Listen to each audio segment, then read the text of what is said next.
This is Internet Marketing.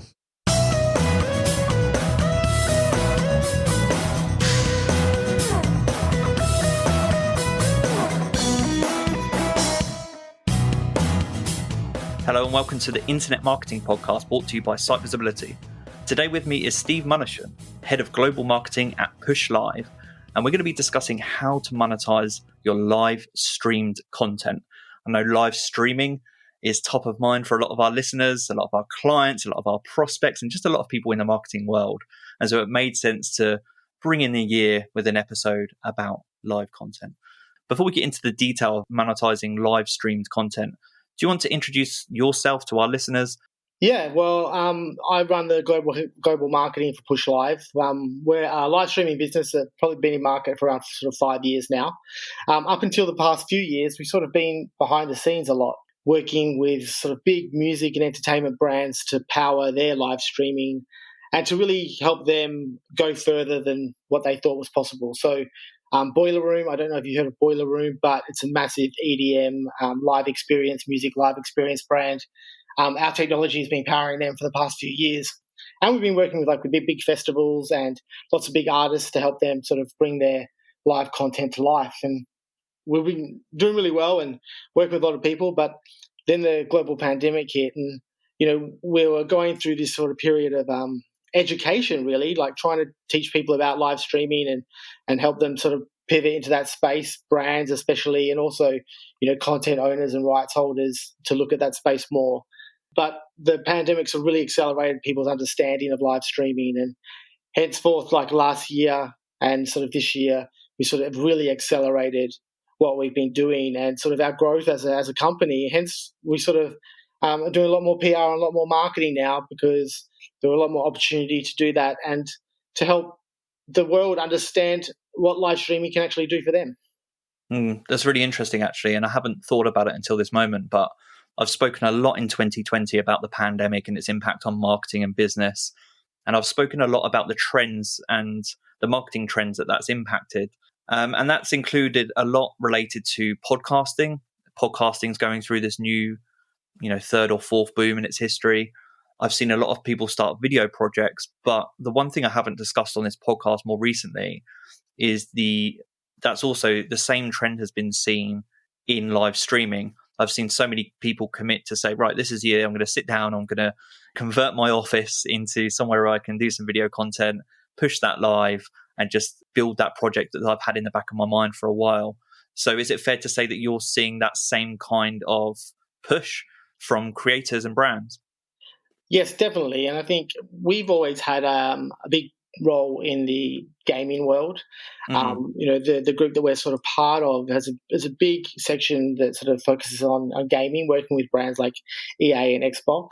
And, to the point where we have studios in our offices where we do all of Xbox's sort of Twitch work live every day and stuff like that. So live streaming was always something that we were really passionate about, and, developing technology that could really sort of accelerate that.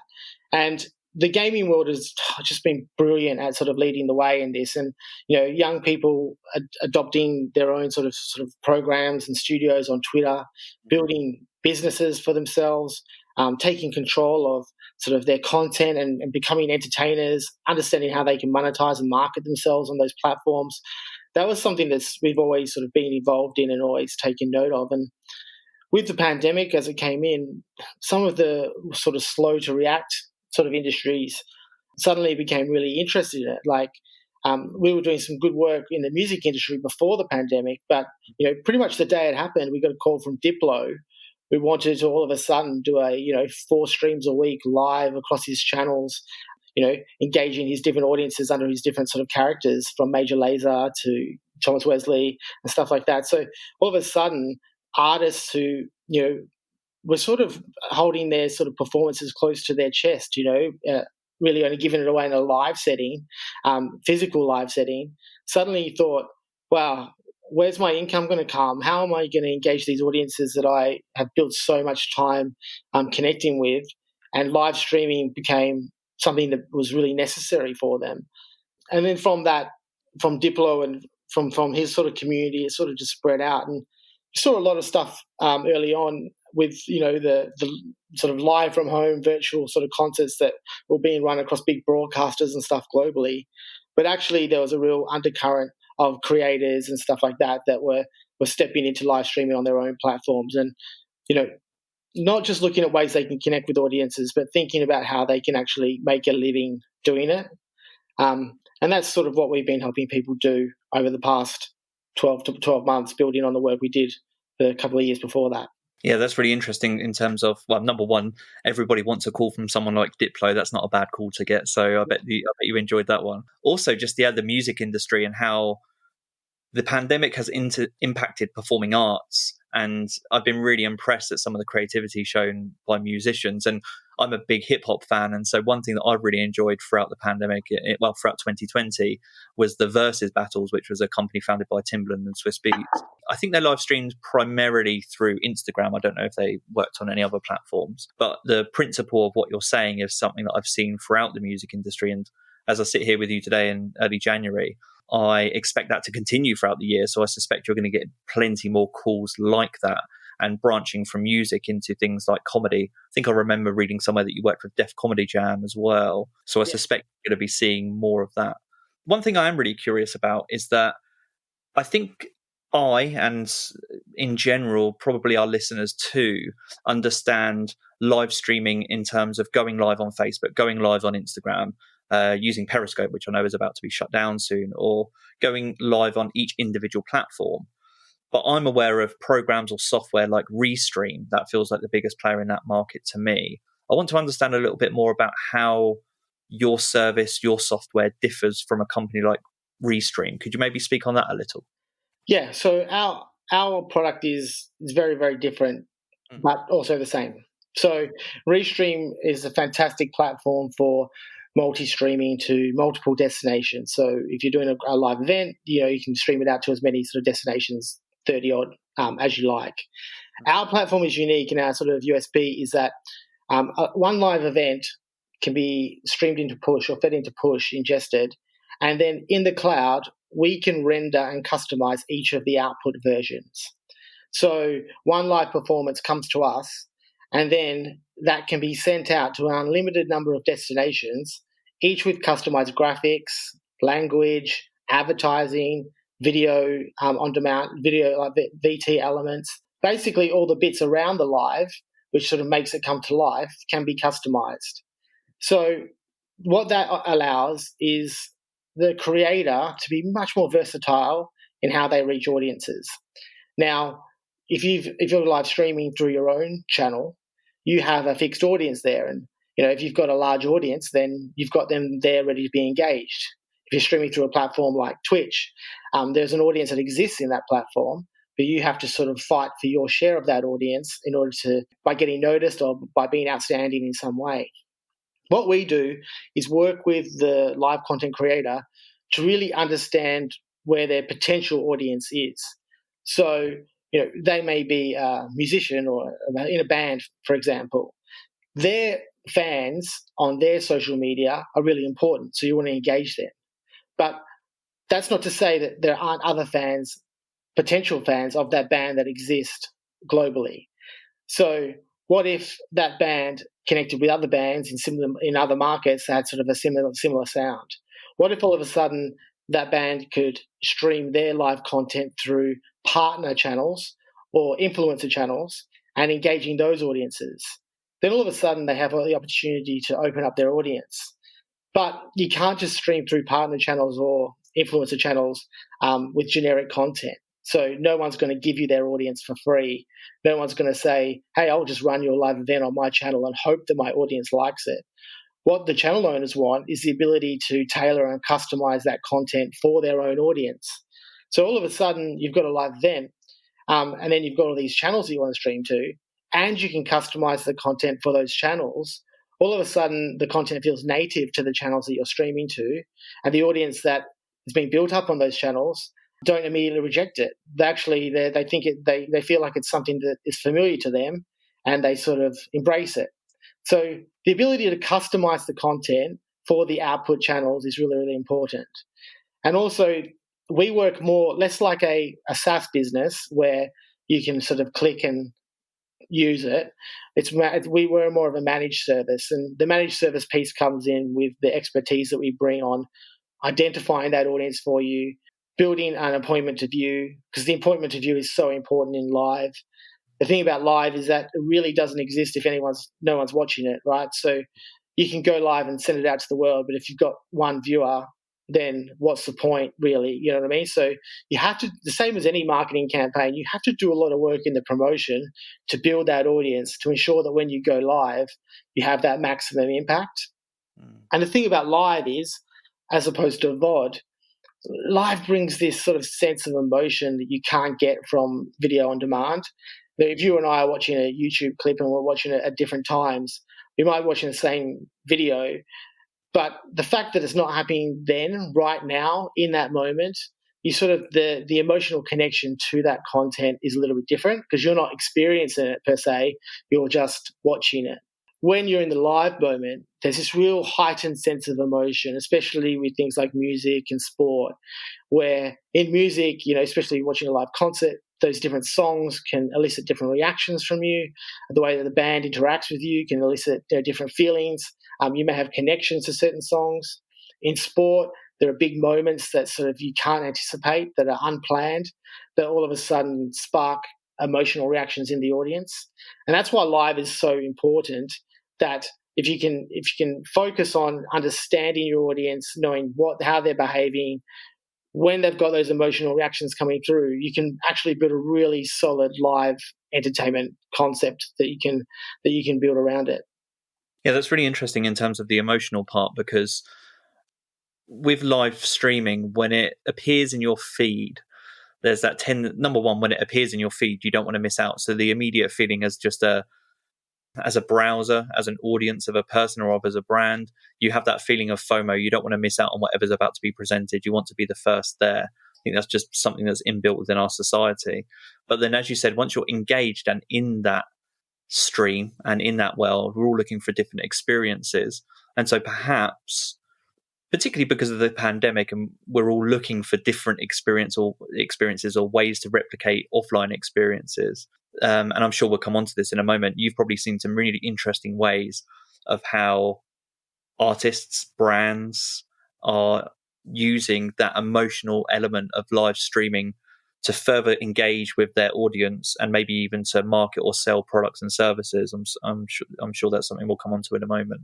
But before we go into that, though, you touched at the beginning on an increase in demand perhaps within the gaming sector and just seeing what you're seeing in the gaming sector. I think you also you touched on music and some examples of your work there, and maybe even comedy as well. In general, over this last year or so, the trends in live stream content, where are you seeing demand for your particular product? Or just out in the wild, where are you seeing the trends in live streaming? Music is where a lot of the revolution is sort of taking place. Now, the music industry, artists especially, have had it tough over the past sort of couple of decades, really.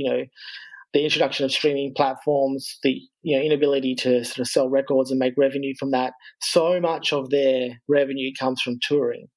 That's where they really make their sort of income. And we've also seen it sort of at the lower levels, the introductory sort of younger stages of the music industry.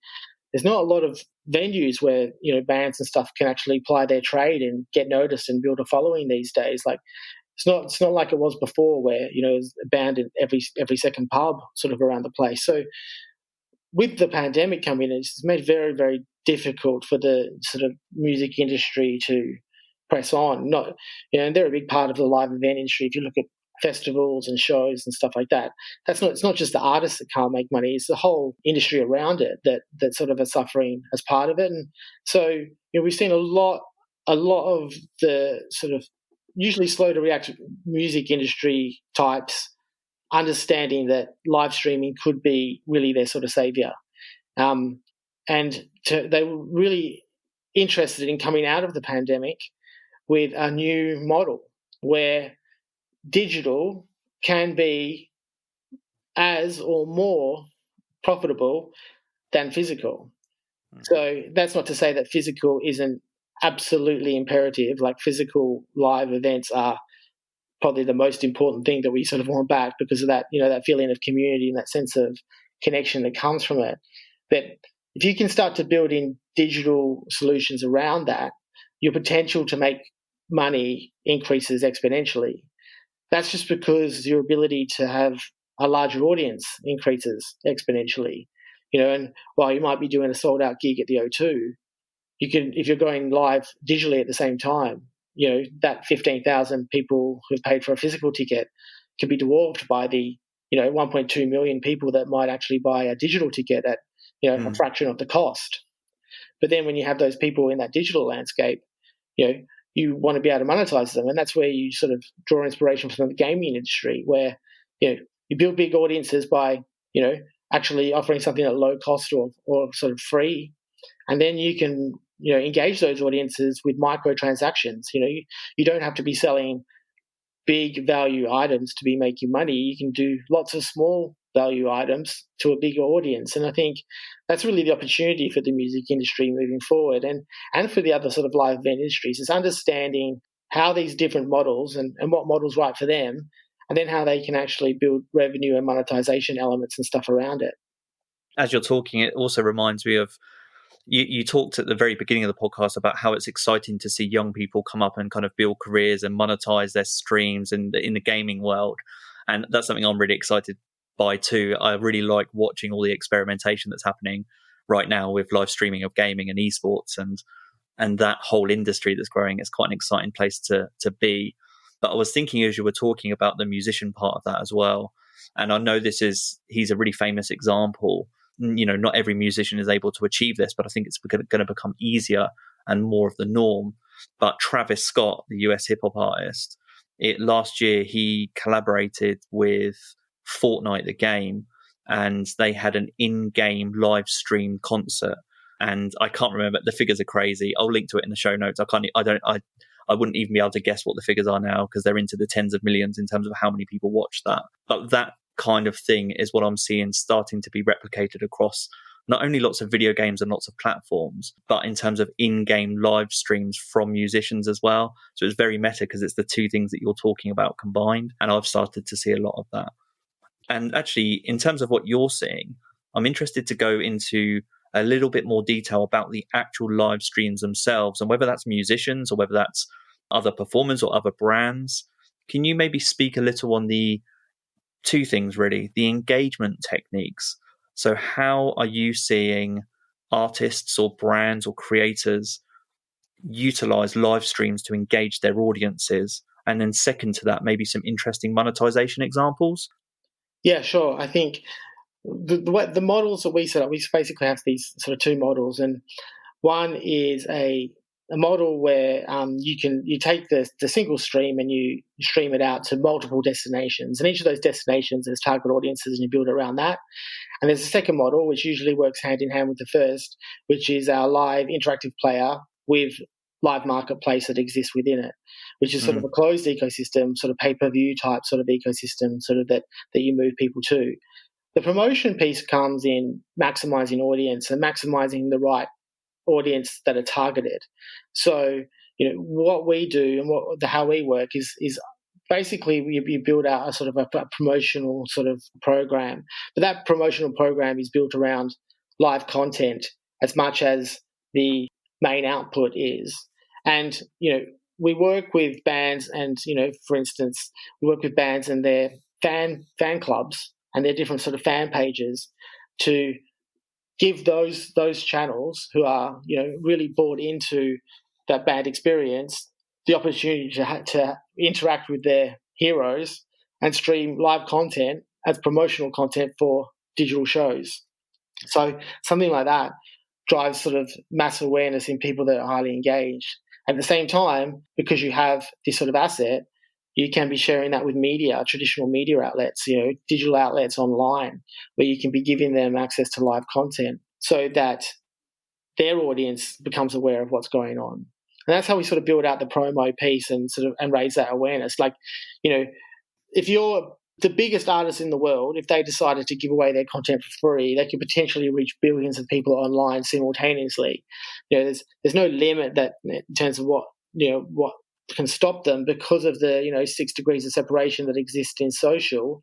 One person sharing one piece of content, another person sharing another piece of content, you can potentially hit a global audience with that. And that's something, that model is something we adopted late last year when we worked with the Democratic National Convention. So Joe Biden and Kamala Harris were accepting the nomination from the Democratic Party, and we worked with their digital team, and we built out a model for them basically to help them sort of raise their connections with a broader audience. I think the TV audience for the conventions has traditionally sort of begun to fall rapidly, and they wanted to sort of connect with the audience digitally.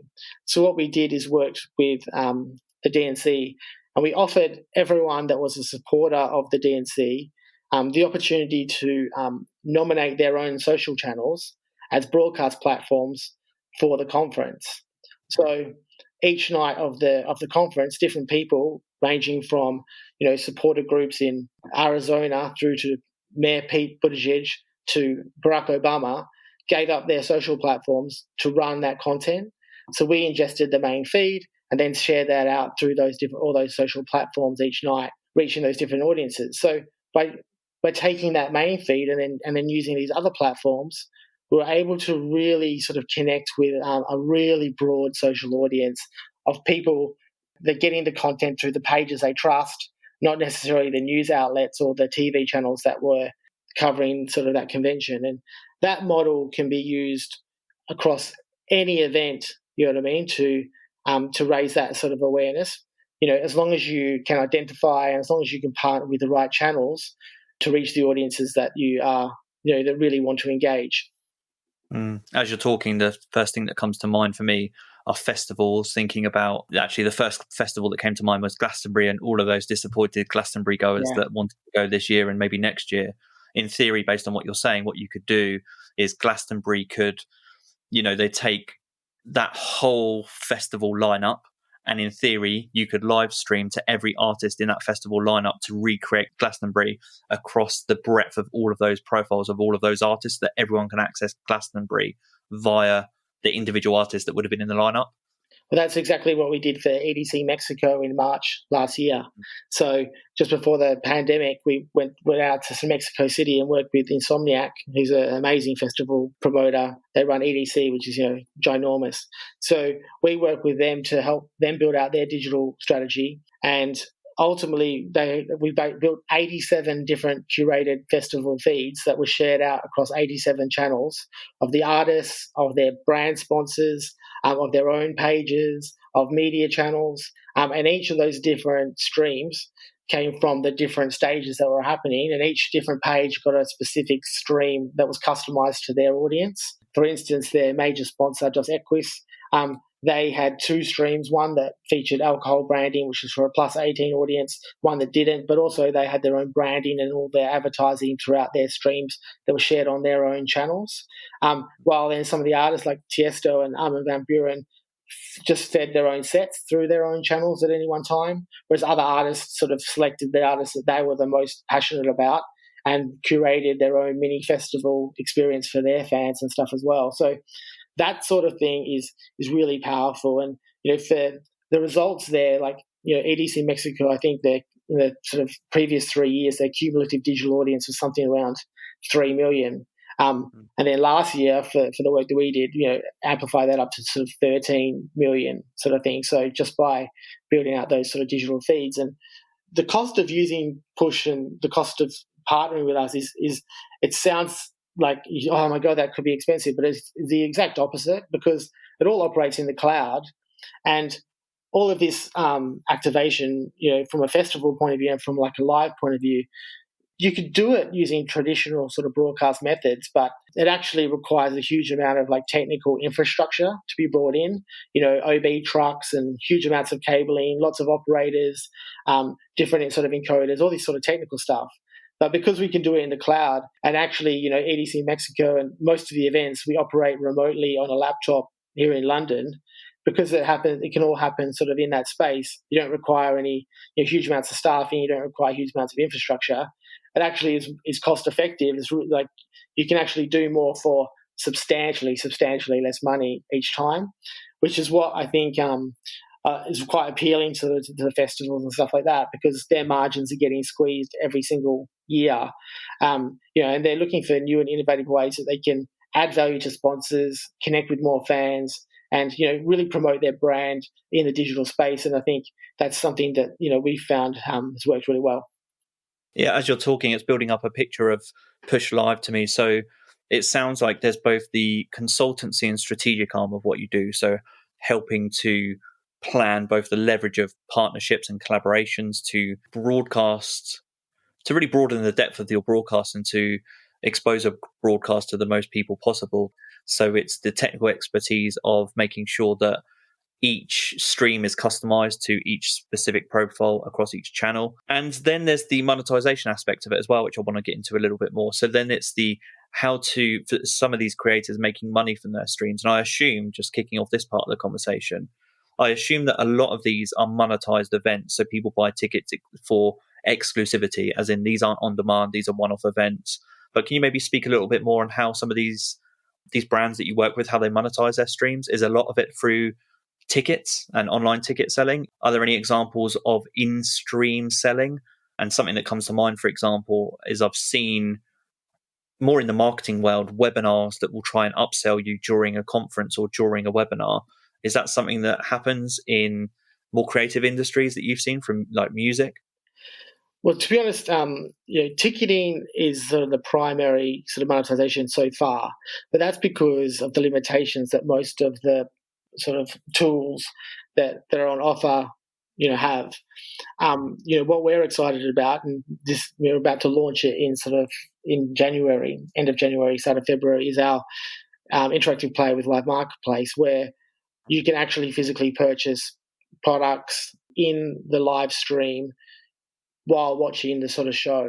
And that's something that, is not necessarily available through, most other sort of platforms. And I think that's a really strong way for bands and music and anyone that has a live event to connect with their audience. But you can't just sell to them, you can't just be pushy and have this sort of pick and mix type sort of, buying sort of program. You have to be really smart with it. You have to create exclusive items, whether that's a T-shirt that's only for that one event, or, assets and stuff around it that the audience will see real value in, what I mean? So that they feel like they're not being sold to, but they're being given an opportunity to participate and purchase. And I think we use the example internally a lot of us spend far too much money on sneakers, but the Nike sneakers app, where most days I put a new sneaker on there and create this false demand for it, like the fact that you can only buy it now and you can only buy it on this certain time, and there's only a limited edition number, and if you don't get it, you don't get it, sort of thing. That's how sort of consumers behave. But the opportunities for monetization, some of for people who are doing live events, some of the biggest opportunities come in brand partnerships and sponsorships. The opportunity for brands to partner with artists and content creators, whether that's or sports teams or whoever's doing the live event, is something that is really compelling. And the ability for a brand to connect with the right audience and then to speak to them in the right way is something that's really powerful. And to be honest, moving forward, brands could be the saviors of the live industry, because they could see that this is their opportunity to go deeper on their connection with audiences. So, this is a hypothetical example, but why can't Coke attach themselves to the happy moments in a music show? Why can't, if all of a sudden, if you're customizing each of the different streams for the different audiences, all of a sudden you could be, connecting with 15 to 18-year-old girls who are based in North America and targeting them with your product, and know because of the categorization that you're not getting as much wastage in your advertising.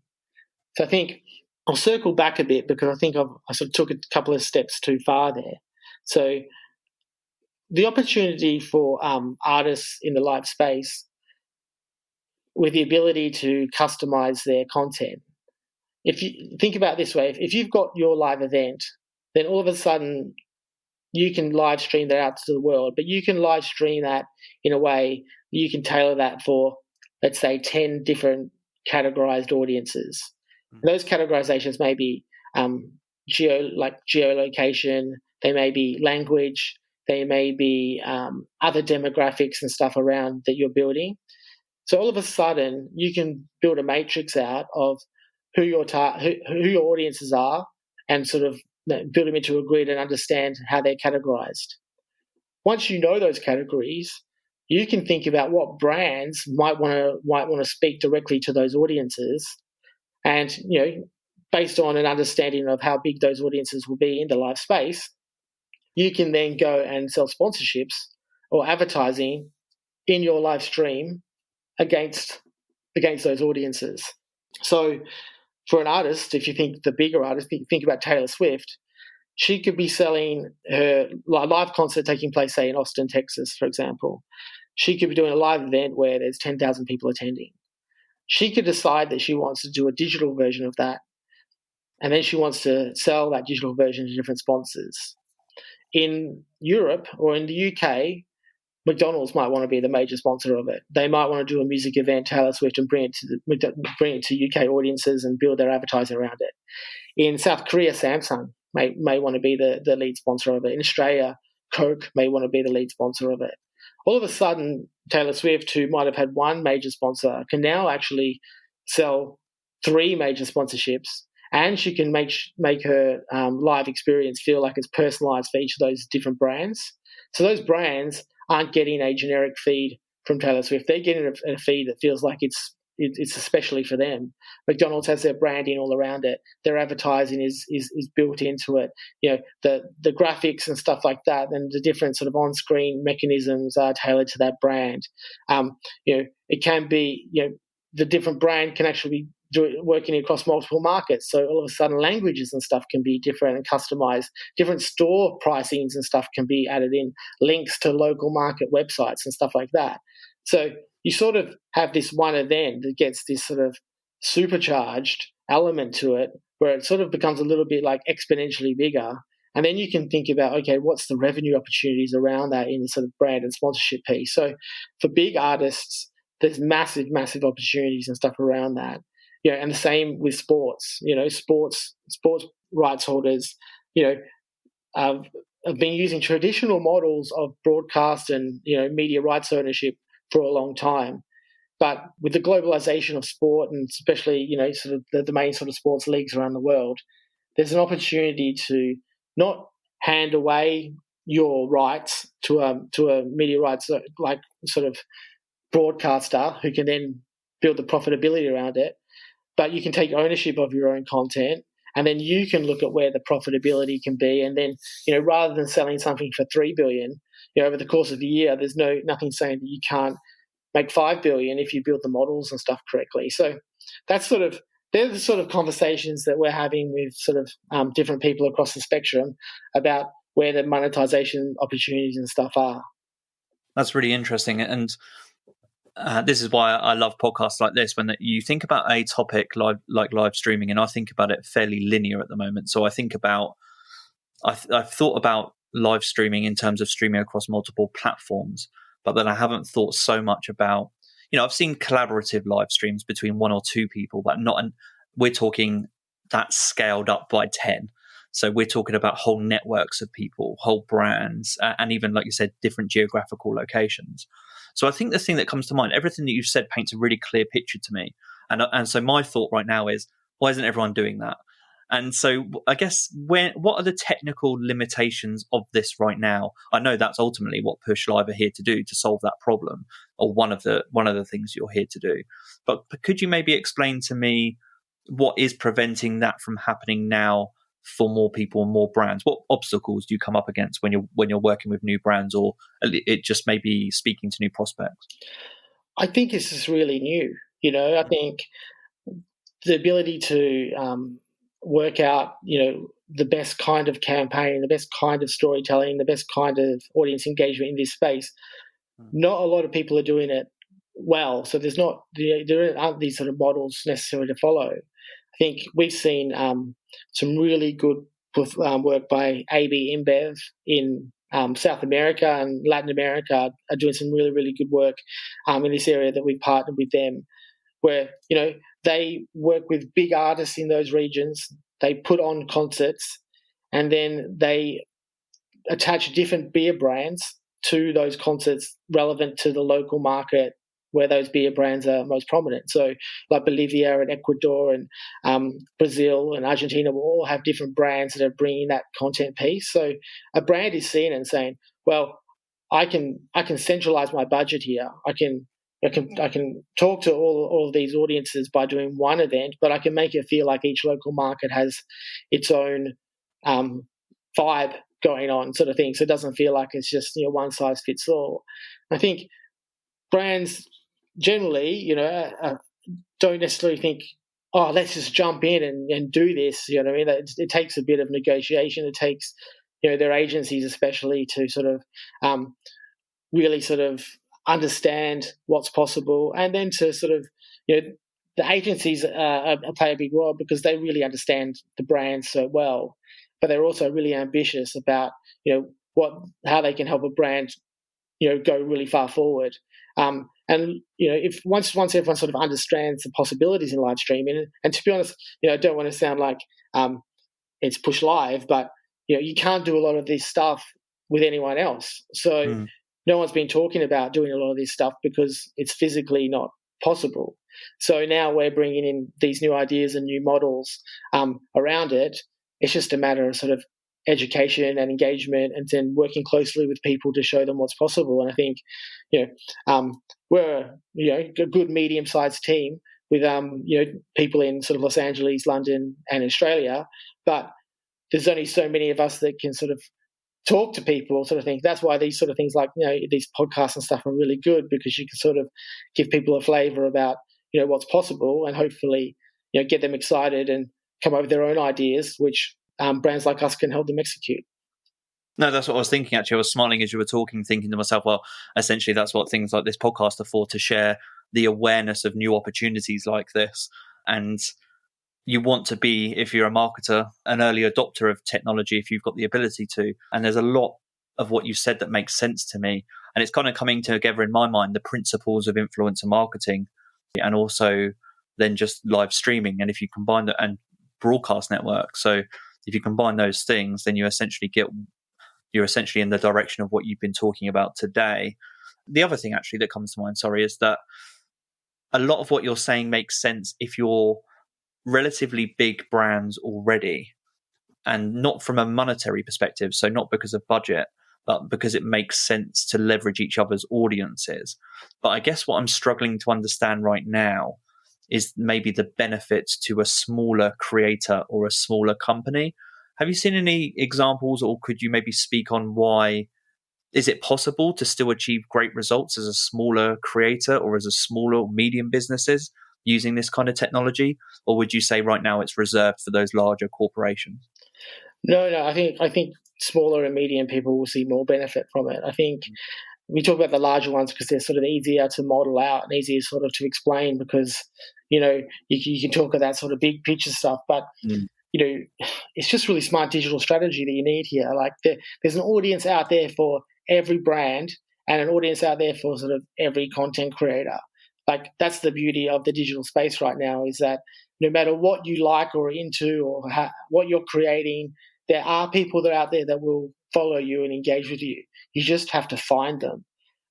Finding them is the difficult part. I mean, letting them know that you exist is the difficult part. And, but it's all about sort of how do you access that community and how do you use that community to tell your story. And, that's where, sharing, live streaming, using those different platforms, using those different channels can really sort of come to the fore. So it's not so much a plug and play where someone can go, hey, I'm going to use push tomorrow and I'm going to all of a sudden become big. You need to do the work, you need to do the thinking around it. But, digital strategy is something that is more native to the more younger people, sort of thing, as they come through. They've grown up in this sort of world of Twitch and YouTube and stuff like that. So they know you need to be entrepreneurial. They know you need to think laterally, and you need to try different things. And now it's just about showing them that, there are these different models that they can try. And ultimately it's going to be, it's going to be our clients and our partners that sort of push the boundaries of what they can do in this space. We want people to come to us with some crazy ideas about, how they want to amplify, a piece of content or a live experience or tell a story or make some money, and challenge, us and our team to come up with a working solution for them. And I think, that can come from the higher end brands, but it's also, more likely to come from, people in that sort of middle to small area that are looking for something exciting that they can sort of be disruptive with. That's brilliant. And I guess the principles of monetization are applicable regardless of size. So going back to those and kind of summarizing what we've discussed here in this episode, we've talked about ticketing, so exclusive ticketing to live events, and that's whether it's for the live event itself or for the live event and a replay. You threw in there, as you were discussing, sponsorships, so just sponsoring live streams. We talked about selling merchandise or upselling, depending on your sector. So there's the potential to sell within a live event, and maybe that's going to become easier as we move forward. The one thing we didn't discuss, actually, which is a big part of the live streaming world from what I've seen, is creating live streamed content, which is then behind something like Patreon. So, you sign up to a podcast or you sign up to a YouTuber, and once a week they'll do a live stream, a Q&A, something like that. It's a singular platform. But that's one thing that we haven't touched on, which is another monetization strategy for live streaming. Is there anything else you've seen, just as we're summarizing that part of the episode? No, I think there's different ways. Like, we talk about live stream as like an entertainment piece, a part of this sort of interview, this piece, but it's also you can do very sort of corporate elements and stuff with it as well. We've done quite a bit of work with gaming brands and music brands, not on actually doing like live content performances, but private events where journalists or sort of key stakeholders get individualized logins and watermarked screens. So, for instance, you would get your own personal login, and on your screen, your name and your email address would rotate around on that screen, customized specifically for you. So then you can share, sensitive information, embargoed information. You can create, much more sort of higher end, sort of private experiences that way as well. So that's something that we're sort of seeing, some more like PR and sort of brand side of things working in, and that's something that can be adopted at sort of a corporate level. So not everything has to be public. A lot of the time it can be private, and live streaming doesn't have to be this entertainment platform. It can just be functional as well. So there are other ways that you can sort of build in sort of not necessarily monetization, but the value. Before we let you go, I'm curious to know, with anyone in this space, the live streams that you watch. So just you personally, outside of Push, is there anything that stands out to you as either a brand or a creator that just that's really good at engaging their audience through live streams, or has something unique to offer in the live streaming world? I watch a lot of Twitch, to be honest. So yeah, I having worked in gaming quite a bit, I sort of I still love my video games. So I'm always watching Twitch creators. So there's a number of those guys, especially around sort of Apex Legends and that sort of game that I really enjoy. Sort of other live streams, like I'm 41 years old, so I have certain bands that I'm super passionate about. So if they're doing something live, I'll definitely get on board. But my repertoire of new music isn't growing as fast as it used to. Brilliant. And yeah, before we let you go, do you want to let our listeners know where they can find out more about you, more about Push Live, and where they can connect with you? Yeah, so push.live is our website. If you go there, you can sort of see what we've been talking about. It's a bit laid out sort of nice and simply in terms of the different opportunities and stuff that you can do in live streaming, especially in music and sport. And then, my email is stevem@push.live if anyone wants to sort of contact me directly. Brilliant. Thanks so much for your time today, Steve. And to our listeners, if you are experimenting with live streaming, you're curious to learn more, go check out Push Live, send us an email, let us know what you're doing, tweet us. Yeah, we'd love to see what you're experimenting with, or just thinking about today's topic, where you think live streaming might go into the future. Thanks so much for your time, Steve. Thank you.